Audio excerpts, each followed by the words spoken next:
In 1874, Sidney Dillon, president of the United Pacific Railroad, had a problem. His trains were running east and west from Chicago, Illinois, and St. Louis, Missouri, to San Francisco and Los Angeles, California. At issue wasn't train robbers or faulty tracks.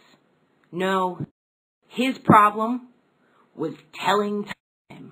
Back then, timekeeping was purely a local operation. Each town would set their clocks to noon when the sun reached its highest point each day. A clockmaker, or town clock, would be the official time, and locals would set their pocket watches and clocks to the time of the town. For Mr. Dillon's Union Pacific passengers, travel between cities meant having to change one's pocket watch upon arrival.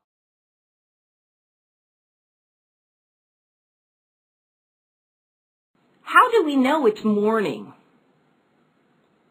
When is the end of the day?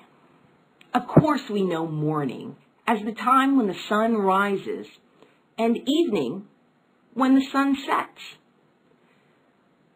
But does the sun set at exactly the same moment across the globe?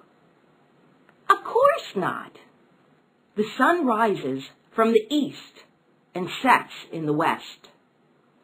As the earth turns, the sun's light touches the land and passes over us until the end of the day, when it lights the other side of the earth. In the United States, the sun lights the East Coast, Florida, New York, and Maine first, and slowly works its way across the country to the West Coasts, California, Oregon, and Washington states. Before the 1800s, there were no vehicles that could take you across the country faster than the Earth's rotation. But trains and the railroad system could move people far and wide much more quickly. The Union Pacific's trains moved much faster than by horse and carriage, and much faster than the Earth's rotation. And timing, as well as timekeeping, became much more important to everyone who used the train.